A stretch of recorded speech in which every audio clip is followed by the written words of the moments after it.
new tonight at 5:30. We're following breaking news out of the state capitol. Lawmakers have just passed Ethan's Law. That's a bill that requires all firearms to be stored safely in homes with children.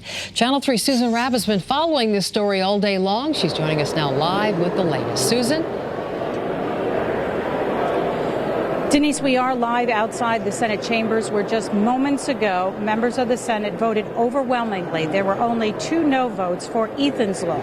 And if you remember, Ethan Song was a 15-year-old teenager from Guilford who accidentally shot himself with a handgun.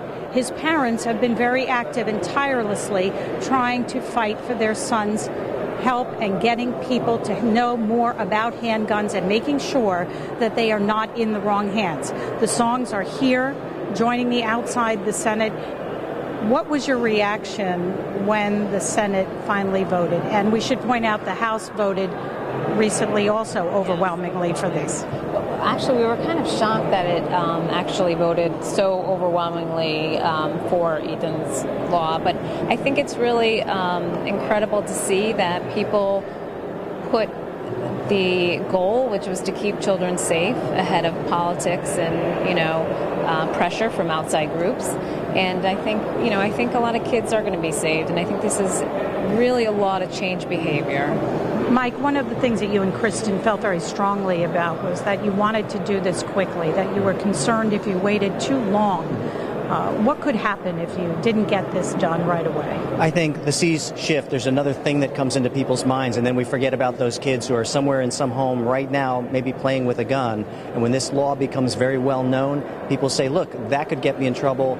You know what I'm going to do? I'm going to lock the guns up and keep those kids safe. And the neighbors that visit the home and the places where my kids go will be safer too. And I think Connecticut has shown incredible leadership. I'm so proud of my state.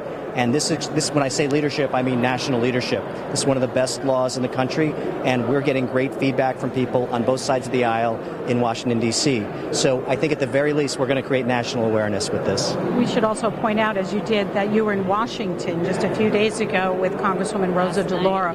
How was the reception there in Washington with the efforts that you're trying to promote? It was actually overwhelmingly open.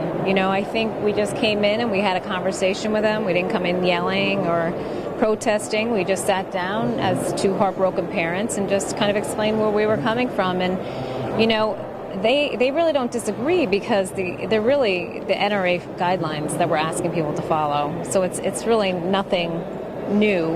And so, they all felt like, yeah, that's an easy ask.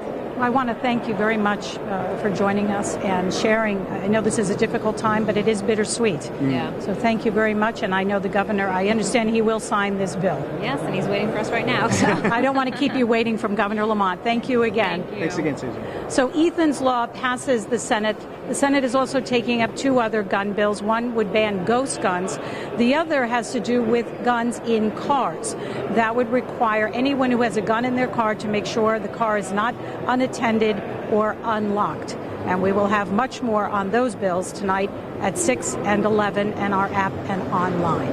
For now, we are live at the state capitol. Susan Raff, Channel 3 Eyewitness News.